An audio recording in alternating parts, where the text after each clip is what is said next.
Hello बच्चों, welcome to Vedantic YouTube channel. कैसे हो आप सब बच्चों? आज का जो हमारा टॉपिक है वो क्या है? Energy and power. वर्क कितने तरीके के होते हैं मैंने आपको बता दिया। वर्क एनर्जी थ्योरम मैंने आपको बता दी अच्छे से। बिल्कुल आज का हमारा टॉपिक है एनर्जी एंड पावर। बिल्कुल बेसिक से स्टार्ट करेंगे और एडवांस लेवल तक इसके बारे में जानेंगे मेरे प्यारे बच्चों। तो चलिए स्टार्ट करते हैं।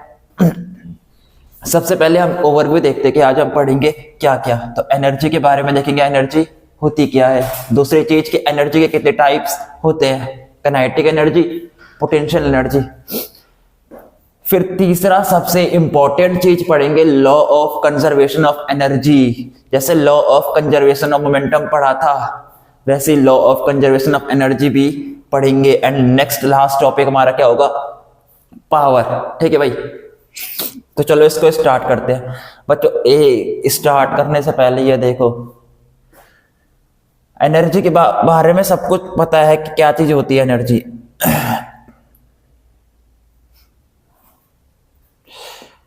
अच्छा भाई, ठीक है। तो एनर्जी है क्या? तो एनर्जी है क्या? Energy is defined as energy is defined as the capability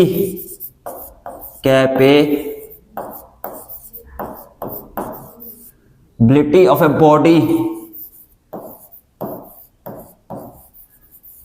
to do work।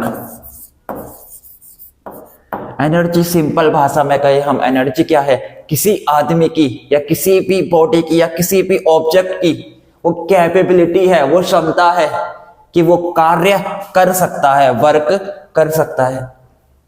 अब मानो आप कि मुझे यहां से मेरे को किसी चीज को धक्का देना है, मतलब एक मेज रखा हुआ है, ठीक है, इस तरह की, या कुर्सी रखी हुई है, उस कुर्सी को मेरे को धक्का देना है, ठीक है। क्या मेरे पास इतनी कैपेबिलिटी है कि मैं ये चीज कर सकता हूं? हाँ, कर तो सकता हूं मैं, लेकिन कर नहीं रहा। मैंने अभी तक कुछ नहीं किया, मैं कर सकता हूं लेकिन कर नहीं रहा। जब कोई चीज आप नहीं कर रहे ना, इसका मतलब वो चीज स्टोर्ड है आपके अंदर। एनर्जी मतलब एनर्जी तो है आपके अंदर, वर्क करने के लिए एनर्जी तो है आपके अंदर, लेकिन आप अभी करना नहीं चाहते। यही होती है क्षमता। अगर आपके पास एनर्जी ही नहीं है तो कार्य कैसे होगा? और दूसरा point, energy and work, energy and work are not different, are not different, are not different. ठीक है, एनर्जी और वर्क कभी भी कंफ्यूजन मत होना, कभी भी कंफ्यूज मत होना। एनर्जी और वर्क दोनों एक ही चीज होती है मेरे प्यारे बच्चों। क्यों ऐसा क्यों? अब देखो कमाल इस चीज का। अभी तो मैं रेस्ट पर हूं, ठीक है, यहां पर कुछ समय बाद मैं चलने लगूंगा या अपने कार से, कार मेरी रेस्ट पर है और कार को चलाऊंगा। मैंने कुछ ना कुछ वर्क किया होगा, वही वर्क मेरा किस पर कन्वर्ट हो गया? एनर्जी पर। कौन सी energy? Kinetic energy. Energy is a scalar quantity. Energy is a scalar quantity.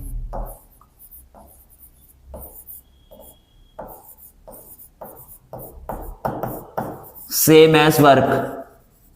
Same as work. Energy एक स्केलर क्वांटिटी है, जैसे कि वर्क है।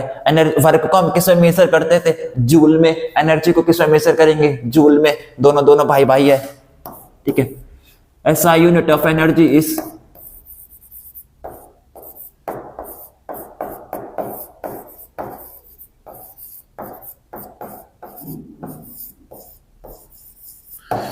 ऐसा यूनिट ऑफ एनर्जी इज क्या होती है? ऐसा यूनिट जूल होती है।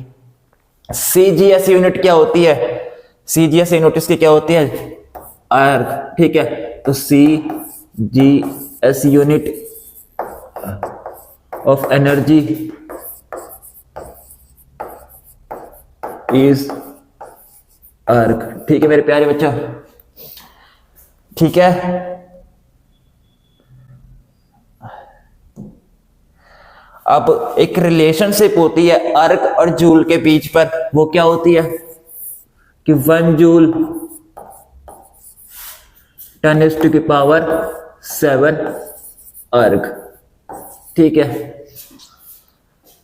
ये थी एनर्जी के बारे में कि एनर्जी होती क्या है। एनर्जी और वर्क डिफरेंट बिल्कुल नहीं है, दोनों चीजें सेम है। एनर्जी एक स्केलर क्वांटिटी है, इसके पास खाली मैग्नीट्यूड होता है, डायरेक्शन बिल्कुल नहीं होती।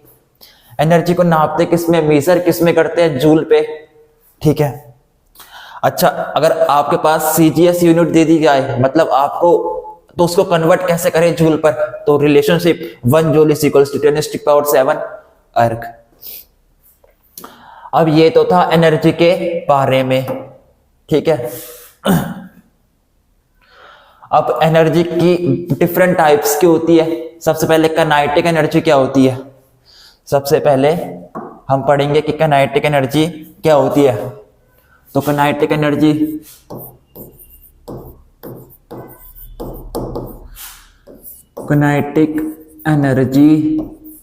is defined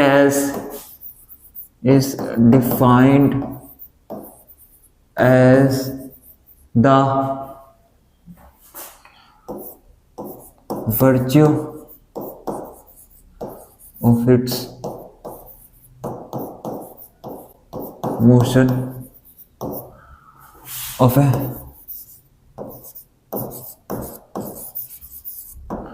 तो बेसिकली काइनेटिक एनर्जी क्या होती है, जब कभी भी बॉडी पर क्या आता है, मोशन आता है। ठीक है, अगर बॉडी रेस्ट से, ध्यान दो, अगर ये बॉडी रेस्ट से मोशन में आ गई, मूविंग में आ गई, ठीक है, रेस्ट से कैसे आएगा, मूविंग में आ गई, तब हम कहेंगे कि इसके पास कुछ ना कुछ काइनेटिक एनर्जी थी, इसके पास कुछ ना कुछ काइनेटिक एनर्जी आ गई। कोई चीज जब रेस्ट से मोशन में आती है ना, तो उसके पास काइनेटिक एनर्जी अपने आप आ जाती है। अब बच्चों कमाल की बात क्या है कि ये चीज जो रेस्ट पर है वो अपने आप तो मोशन में आ नहीं सकती, फोर्स लगाया होगा मैंने क्या लगाया होगा, एक्सटर्नल फोर्स मैंने लगाया। अच्छा, अब एक्सटर्नल फोर्स लगाया है तो ये मोशन में आएगी, इसका मतलब आगे मूव करी होगी कि नहीं करी होगी, डिस्प्लेसमेंट भी आ गया।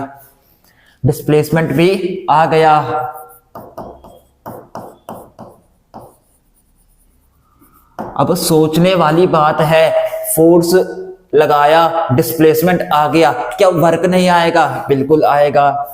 इसका मतलब इस बॉडी ने वर्क भी किया, यहां से रेस्ट से यहां तक जाने के लिए उसने वर्क किया, और वो सारा ही वर्क कन्वर्ट हो गया उसकी काइनेटिक एनर्जी में। यही होता है मेरे प्यारे बच्चों, तभी तो मैंने स्टार्टिंग में बता दिया था कि वर्क और काइनेटिक एनर्जी या एनर्जी दोनों अलग अलग बिल्कुल नहीं होते। ठीक है, जितना आप वर्क करते हो वो वर्क हमेशा कन्वर्ट हो जाता है किसी फॉर्म ऑफ एनर्जी पर, चाहे वो काइनेटिक एनर्जी की फॉर्म में हो जाएगा, चाहे वो पोटेंशियल एनर्जी की फॉर्म में कन्वर्ट हो जाएगा। समझ में आया? अब काइनेटिक एनर्जी का फॉर्मूला क्या होता है, ½ mv²। ठीक है, काइनेटिक एनर्जी का फॉर्मूला क्या होता है, ½ mv², जहां m क्या है, mass of an body, mass of a body, और आपका v क्या है, वेलोसिटी।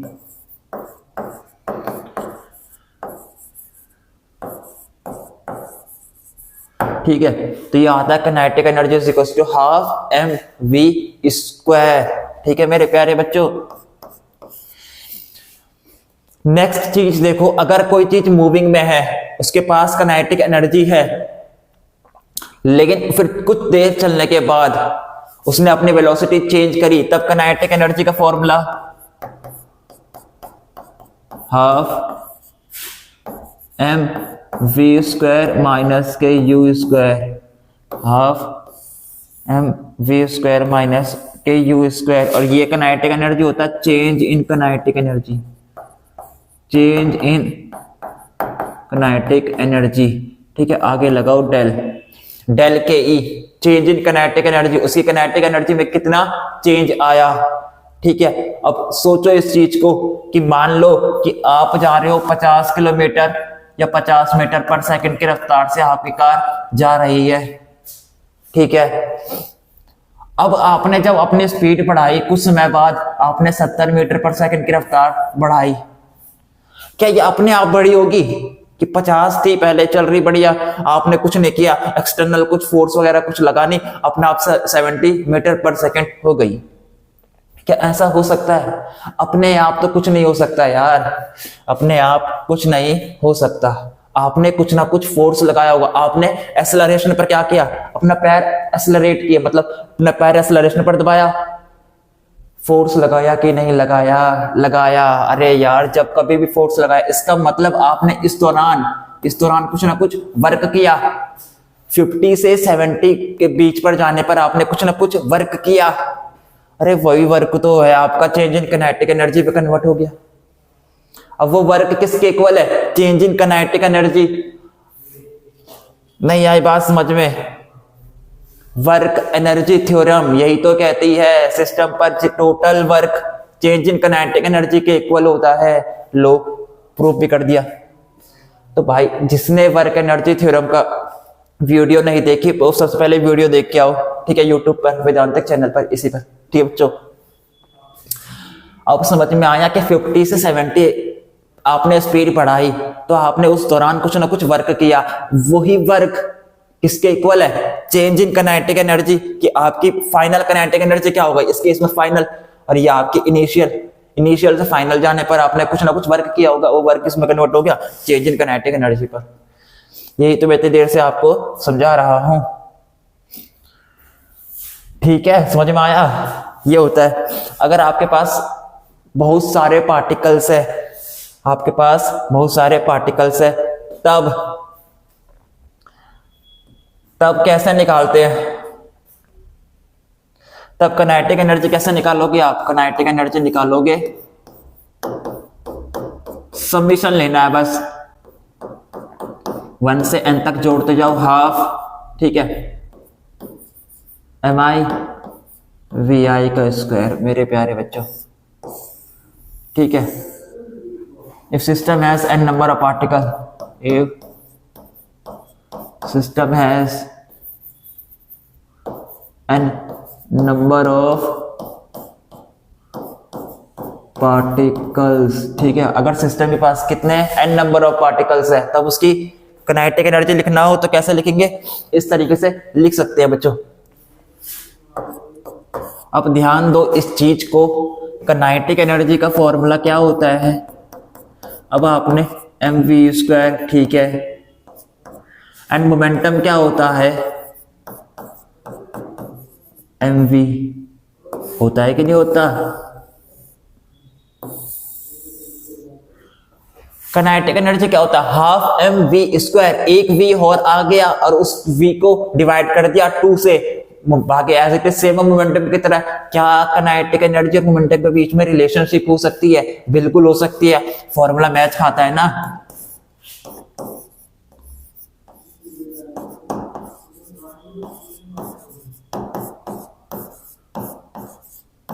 काइनेटिक एनर्जी के ई एंड मोमेंटम पी, ठीक है भाई। अब रिलेशनशिप कैसे होगी भाई? ध्यान दो इस चीज को, kinetic energy is equal to p² divide by 2m। मैं ये लिख सकता हूं या नहीं लिख सकता? Yes sir, no? बिल्कुल लिख सकते हो सर। कैसे? mv आया, यहां पर मैंने एक मास से मल्टीप्लाई किया, m² v² आया। देखो यहां पर कि kinetic energy is equal to क्या आया? मैंने एक m से मल्टीप्लाई किया, m² v², ठीक है। और अगर ऊपर मल्टीप्लाई किया तो नीचे भी डिवाइड करना पड़ेगा ताकि बैलेंस हो जाए चीजें। तो यहाँ 2 और ये m, ठीक है। अब mv क्या होता है? मोमेंटम। तो k इज इक्वल टू क्या आया? p² divide by 2m। नहीं आएगा क्या? अरे बिल्कुल आएगा, ठीक है। अब kinetic energy is equal to p² divide by 2m। ये कहो, चाहे ये कहो कि momentum is equal to 2m K E momentum is equal to under root 2m K E, जहां m क्या है mass of body, p moment of body,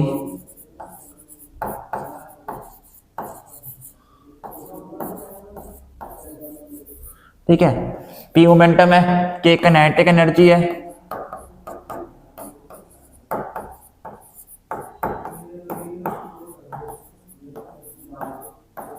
of a body, ठीक है, और m क्या है मास है, mass of body.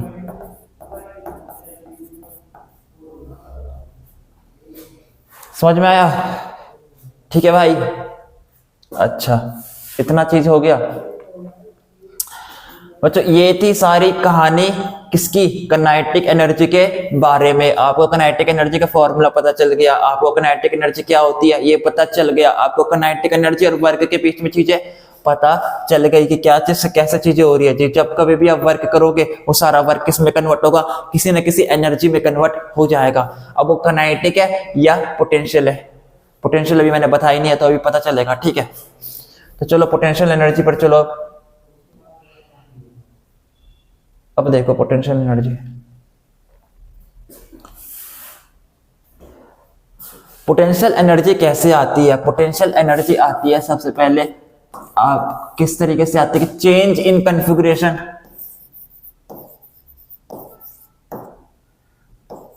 Change in configuration, ठीक है, या फिर क्या हो कि change in position, change in position.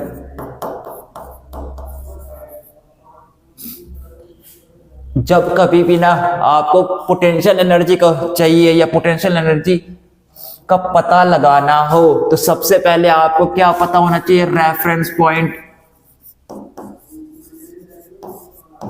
Reference point कि आप पोटेंशियल एनर्जी निकाल कहां से रहे हो। अभी तो आप अगर जमीन में खड़े हो तो ग्राउंड के रेफरेंस पर निकाल रहे हो, ठीक है, ग्राउंड पर खड़े हो तो ग्राउंड की रेफरेंस पर निकाल रहे हो। अच्छा, अब ग्राउंड यहां पर है, इस केस पर आपके पास एक बॉल है ऊपर से, ठीक है, ये ऊपर से बॉल नीचे गिर रही है, ठीक है, इसके पास यहां पर पोटेंशियल एनर्जी मैक्सिमम है और यहां पर पोटेंशियल एनर्जी मिनिमम है।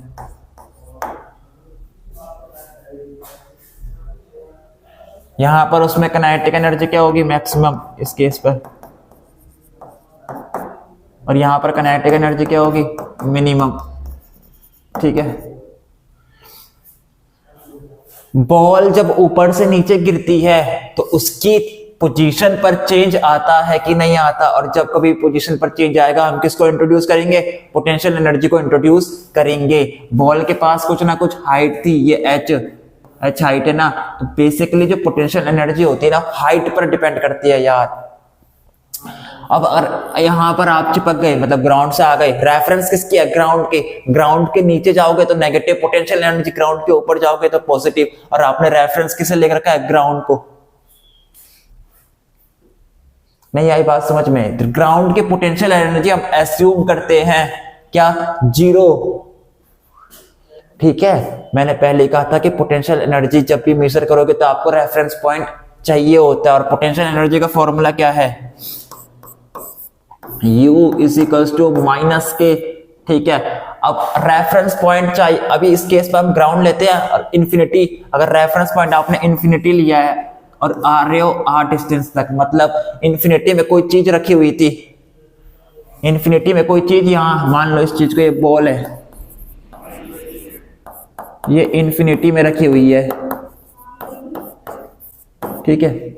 अब इस बॉल को मैं उठा के लाया, कहां पर, इस बॉल को मैं उठा के लाया R डिस्टेंस पर, ठीक है, ये R दूरी है, ठीक है, उठा के मैं यहां पर लाया, उसकी पोजीशन निकालो, initial position infinity, final position यहां पर आ गई,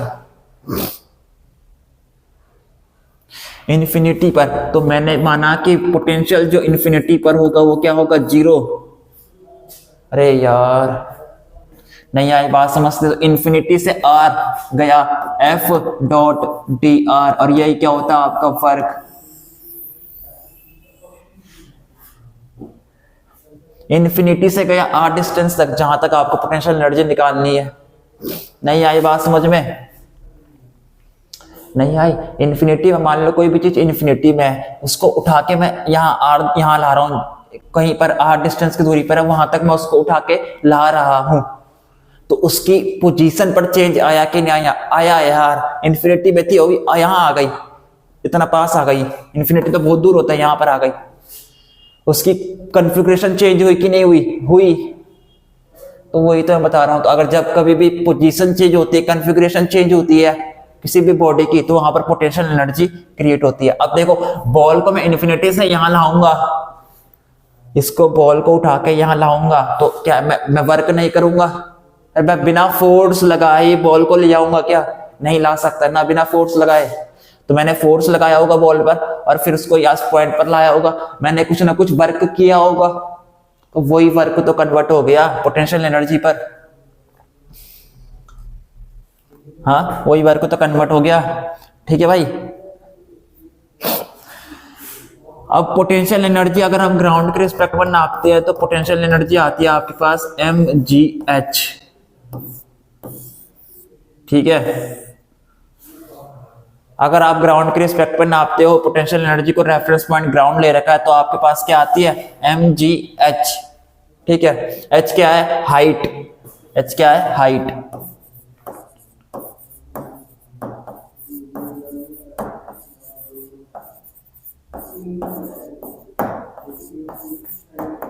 और अभी भी पोटेंशियल एनर्जी में कंफ्यूजन हो रही है, तो देखो पोटेंशियल एनर्जी में कभी भी कंफ्यूजन नहीं होगी, क्योंकि खाली यहां पर नहीं पढ़ना आपको, काइनेमेटिक्स में नहीं पढ़ना ये सारी चीजें, ये ग्रेविटेशन में आएगा।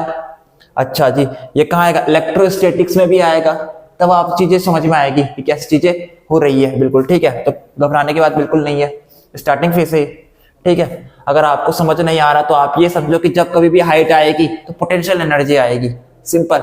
जब कभी भी आपके पास हाइट आई, पोटेंशियल एनर्जी आएगी। एग्जांपल लो एग्जांपल। ठीक है, ये बॉल रोल करते करते ये जमीन पर आ गई, रोल करते करते क्या हो गई, जमीन पर आ गई। इस केस पर ये h हाइट पर थी कि नहीं थी यार, h हाइट पर थी, मतलब बॉल के पास क्या है, पोटेंशियल एनर्जी। h हाइट पर है, बॉल के पास क्या, पोटेंशियल एनर्जी। अच्छा, पोटेंशियल एनर्जी तो है, क्या इसके पास काइनेटिक एनर्जी नहीं है? ये रोल भी तो कर रही है, मूव भी तो कर रही है नीचे की तरफ, मोशन में भी तो है, इसके पास काइनेटिक एनर्जी भी है।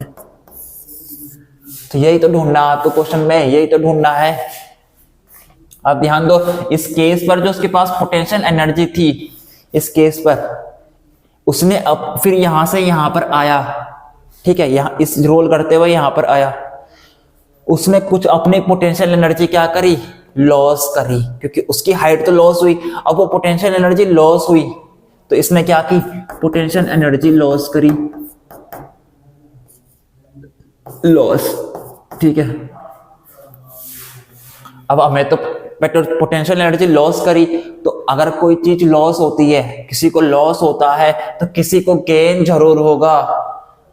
अरे किसी को लॉस हुआ है, दो बंदे हैं, ठीक है, दो बंदों ने पैसे लगाया, ठीक है, आपस में, ठीक है, तो एक को तो लॉस होगा, एक तो हारेगा और एक जीतेगा, एक को क्या होगा, गेन होगा। तो यहां पर काइनेटिक एनर्जी क्या हो गई, गेन में आ गई। बस यही तो आपको चीजें सीखनी है यार। बॉल ऊपर रेस्ट पर है, बॉल यहां से रोल कर रही है और रेस्ट पर है, मान लो ये रेस्ट पर है। Potential energy maximum, kinetic energy zero, rest पर है। अब रोल करेगी, किसने धक्का दिया, रोल करेगी, तो इसने रोल जब किया तो इसकी पोटेंशियल एनर्जी कम होती जा रही है, कम होते जा रही है, और एक टाइम ऐसा आएगा जब इसकी पोटेंशियल एनर्जी खत्म हो जाएगी, सारी पोटेंशियल एनर्जी लॉस कर देगा, और फिर कौन गेन करेगा, तो काइनेटिक एनर्जी गेन हो जाएगी। अगर आपकी पोटेंशियल एनर्जी लॉस हुई तो काइनेटिक एनर्जी में गेन आएगा। अगर काइनेटिक एनर्जी में गेन आया तो आपकी पोटेंशियल एनर्जी क्या होगी, लॉस हो रही होगी। बात ये सिंपल है। क्योंकि ऐसा क्यों हो रहा है सर, लॉस हुआ है तो लॉस रहने दो, ऐसा इसलिए है by law of conservation of energy, energy can neither be created not to be destroyed. एनर्जी को आप ना ही बना सकते हो ना ही खत्म कर सकते हो। अब लॉस होगा, अगर पोटेंशियल एनर्जी का लॉस होगा, ये एनर्जी है, एनर्जी को आपने खत्म किया, कर सकते हो, नहीं कर सकते। अरे यार, जिस चीज को बनाया नहीं है उस चीज को खत्म कैसे कर दे हम, जिस चीज को हमने बनाया ही नहीं है, जिस चीज को हम बना ही नहीं सकते उसको खत्म कैसे करेंगे। समझ में आया? चलो नेक्स्ट। अब ये तो सिंपल पोटेंशियल एनर्जी थी। अब देखो gravitational potential energy, potential energy, ठीक है। तो आपके पास दो बॉडीज है जिनका मास m1 है और एक दूसरी बॉडी है जिसका मास m2 है। ये दोनों एक डिस्टेंस से सेपरेटेड है r, ठीक है। इन दोनों के बीच पे ग्रेविटेशनल पोटेंशियल एनर्जी लिखना चाहूं तो कैसे आती है, U is equals to minus k G m1 m2 divide by r। यह आपके क्या होती है, ग्रेविटेशनल पोटेंशियल एनर्जी, ठीक है मेरे प्यारे बच्चों। नेक्स्ट जो हमारी होती है वो क्या होती है, इलेक्ट्रोस्टैटिक्स, इलेक्ट्रोस्टैटिक पोटेंशियल एनर्जी, ठीक है। अब ये भी सेम होती है ग्रेविटेशन की तरह, बस आपको ध्यान रखना है इन मासेस की जगह हम चार्ज रखते हैं, इन मासेस की जगह हम क्या रखते हैं, चार्ज Q1 और ये चार्ज Q2, डिस्टेंस सेम रहेगा r, ठीक है। और इस केस पर जो आपकी इलेक्ट्रोस्टैटिक पोटेंशियल एनर्जी होती है U, वो किसके इक्वल होती है, K Q1 Q2 divide by R, ठीक है। K क्या होता है, कांस्टेंट, जैसे यहाँ पर G कांस्टेंट है, यूनिवर्सल ग्रेविटेशनल कांस्टेंट, वैसे K यहाँ पर क्या है, कांस्टेंट है, ठीक है बच्चों। वो इलेक्ट्रोस्टैटिक्स में जब पढ़ाऊंगा आपको तो बिल्कुल अच्छे से विस्तार से बात करेंगे। अभी फिलहाल आपको पोटेंशियल एनर्जी का फॉर्मूला नोट करना है खाली, ठीक है। नेक्स्ट जो हमारी पोटेंशियल एनर्जी आती है वो क्या आती है, elastic potential energy, elastic potential energy. ये इलास्टिक पोटेंशियल एनर्जी क्या होती है, जब कभी भी इलास्टिक बॉडीज या स्प्रिंग को जब आप क्या करते हो, खींचते हो, ठीक है। आपने खींचा फिर छोड़ा, आपने खींचा फिर छोड़ा, तो उसके अंदर एक एनर्जी जनरेट हो जाती है। कैसे, क्योंकि जब आप खींचते हो ना तो रिस्टोरिंग फोर्स भी लग रहा होता है, ठीक है। और वर्क इज डन हो रहा होता है, work is done against restoring, against restoring force. इस रिस्टोरिंग फोर्स के अगेंस्ट क्या हो रहा होता है, वर्क डन हो रहा होता है। वही वर्क कन्वर्ट हो जाता है किस पर, उसकी इलास्टिक पोटेंशियल एनर्जी पर, जिसे कहते हैं। और वो कितनी होती है मेरे प्यारे बच्चों, हाफ के एक्स स्क्वायर, ठीक है। जहां के क्या है आपका स्प्रिंग कांस्टेंट,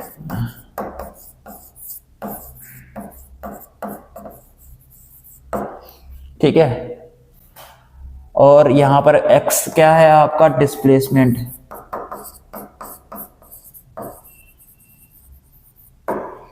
ठीक है। ये तो था अगर x आया, लेकिन अगर इनिशियल उसका x आई है और फाइनल xf हो गया, मतलब उसकी लेंथ क्या थी, xi इनिशियल, और फाइनल लेंथ कितनी हो गई, xf। इस केस पर आपकी जो पोटेंशियल एनर्जी क्या हो जाएगी, इस केस पर आपकी पोटेंशियल एनर्जी होगी हाफ के xf का स्क्वायर माइनस के xi का स्क्वायर, ठीक है। ये लो, हाफ के xf का स्क्वायर माइनस के xi का स्क्वायर, फिर xf क्या है, फाइनल पोजीशन, फाइनल पोजीशन क्या, ठीक है। और xi क्या है, इनिशियल पोजीशन, ठीक है भाई। ये था आपका ओवरऑल पोटेंशियल एनर्जी के बारे में। ठीक है मेरे प्यारे बच्चों, इसका जल्दी से स्क्रीनशॉट ले लो, एक बढ़िया सा ले लिया। चलो भाई, पोटेंशियल एनर्जी तो हो गया आपका।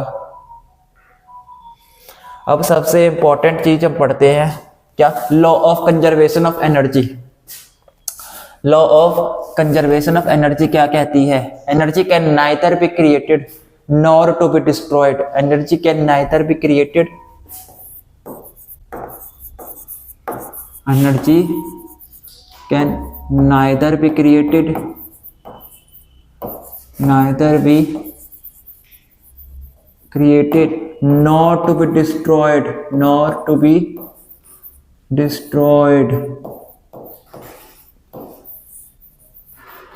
Energy can neither be created nor to be destroyed. It only transfer, yeah, it only exchange, it only exchange from one form to another, from one form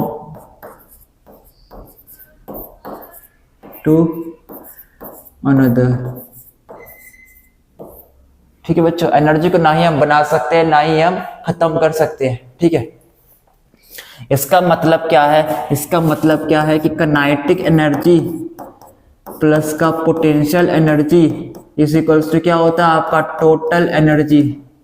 ठीक है, और ये सब क्या होंगे? आपस में कांस्टेंट हो गया, और दिस इंप्लाइज कि टोटल एनर्जी क्या होगी? कांस्टेंट होगी। ठीक है, टोटल एनर्जी क्या होगी? कांस्टेंट होगी।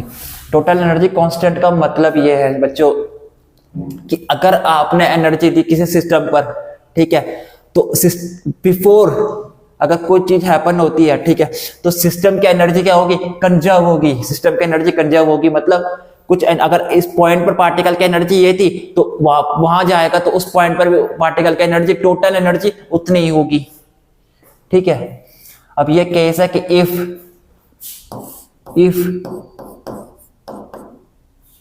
if only conservative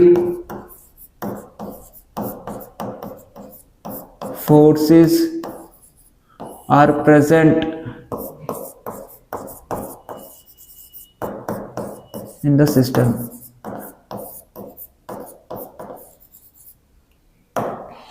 अगर सिस्टम पर खाली कंजर्वेटिव फोर्स लग रहा है तो सिस्टम की मैकेनिकल एनर्जी, टोटल एनर्जी को भी कहते हैं mechanical energy, mechanical energy is constant. ठीक है भाई, जब कभी भी सिस्टम पर अगर कंजर्वेटिव फोर्स लग रहा है, खाली कंजर्वेटिव, तो सिस्टम के मैकेनिकल एनर्जी क्या होती है?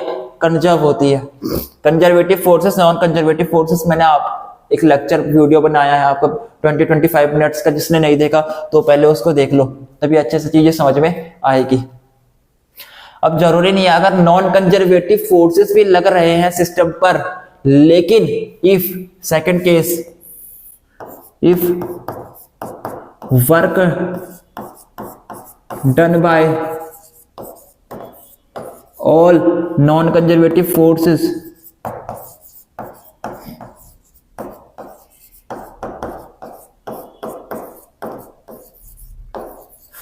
are zero। अगर सिस्टम पर कंजर्वेटिव फोर्स लग रहा है और नॉन कंजर्वेटिव फोर्सेस भी लग रहे हैं, पर नॉन कंजर्वेटिव फोर्स ऐसे लग रहे हैं कि उनका जो नेटवर्क डन है, समेशन नेटवर्क डन इसी को क्या है? जीरो है। ठीक है, उन सारे नॉन कंजर्वेटिव फोर्स का आपने क्या निकाला? नेटवर्क डन, और वो कितना आता है? जीरो के बराबर आता है। तब भी कह सकते हो आप कि सिस्टम की मैकेनिकल एनर्जी क्या है? कंजर्व है। ठीक है बच्चों, इतना ही है इसमें law of conservation of energy. Short concept है, लेकिन एकदम दिमाग खोल के लगाना है। ठीक है, एकदम दिमाग खोल के, बिल्कुल ओपन माइंड से, कि बहुत जगह ये लगता है भाई, अनगिनत जगह बच्चों ये लग सकता है law of conservation of energy. कोई चीज रोल ऊपर से, ये इस तरीके से जो मैंने एग्जांपल लिया था पीछे के केस पर और यहाँ केस पर, लग जाएगा, law of conservation of energy लग जाएगा, बिल्कुल लगेगा। मान लो यहाँ सिस्टम की टोटल एनर्जी जितनी यहाँ पर है वह गिरते हुए भी वहां पर वहीं पे आएगी। सिस्टम की टोटल एनर्जी जितनी यहाँ पर होगी उतनी वहां पर होगी। इक्वेट कर दो, यहाँ पर काइनेटिक प्लस पोटेंशियल, यहाँ की काइनेटिक प्लस पोटेंशियल, ये रेस्ट पर है तो काइनेटिक जीरो, इसको क्या पोटेंशियल, तो यहाँ जो पोटेंशियल होगी वो इसकी काइनेटिक के बराबर होगी। इक्वेट करो और चीजें निकाल लो जो आपसे पूछ रहा है। Next power. पावर एक शॉर्ट टॉपिक है, डायरेक्ट इसमें से क्वेश्चन पूछा नहीं जाता, ठीक है। एकदम डायरेक्ट पूछेंगे कुछ चीज दे दी और पावर बताओ, ऐसे नहीं, लेकिन सब टॉपिक से बना के पूछा जा सकता है, बिल्कुल पूछा जा सकता है, ठीक है। तो पावर क्या होता है? सबसे पहले पावर होता है rate of doing a work, rate of doing a work. Work कहो या एनर्जी कहो, बात एक ही है। Rate of doing a work, इसका मतलब क्या कि पावर इज इक्वल टू क्या होती है, डी डब्ल्यू divide by d t. Power is equal to क्या होती है, डी डब्ल्यू डिवाइड बाई डी टी। या और पावर इज इक्वल टू क्या होती है, del e divide by d t. मैंने पहले भी कहा था, अब भी कह रहा हूं, चाहे वर्क कहो चाहे एनर्जी, कोई बात एक ही है, कंफ्यूजन नहीं होनी चाहिए, ठीक है। एसआई यूनिट क्या होती है पावर की? एसआई यूनिट ऑफ पावर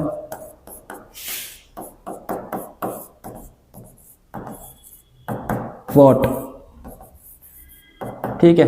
इसको कैपिटल डब्ल्यू से क्या करते हो, डिनोट करते हो, ठीक है बच्चों। अच्छा, इंस्टेंटेनियस पावर क्या होती है?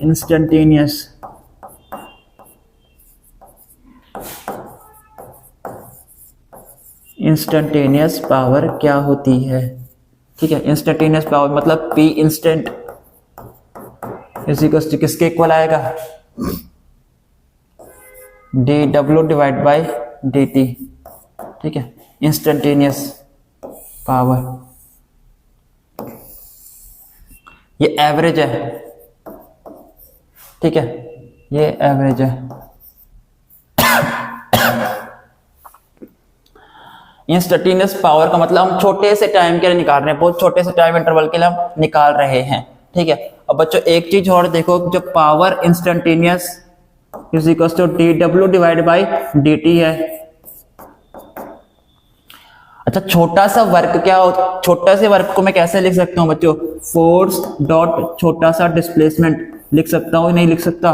बिल्कुल, छोटा सा वर्क इज इक्वल टू क्या होता है, फोर्स डॉट छोटा सा डिस्प्लेसमेंट। फोर्स तो कांस्टेंट है, ds by d t. ds by d t क्या होता है, rate of change of displacement. Rate of change of displacement is known as velocity. तो एक फॉर्मूला और मिल गया आपको, ठीक है, पावर का और वेलोसिटी और फोर्स के बीच में रिलेशन बता रहा है। Power is equals to force dot velocity, power is equals to force dot velocity, ठीक है। F क्या है, फोर्स, फोर्स, V क्या है, वेलोसिटी।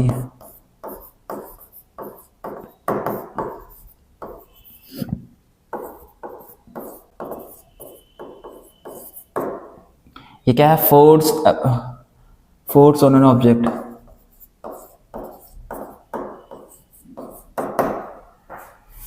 ठीक है बच्चों, ये थी आपकी पावर, ठीक है। कि पावर क्या होती है, पावर इज इक्वल टू क्या होती है, वर्क डिवाइड बाय टाइम या energy divide by time. Instantaneous power क्या होती है, डी डब्ल्यू डिवाइड बाई डी टी। और पावर का दूसरा formula, power is equal to force dot v, force dot we.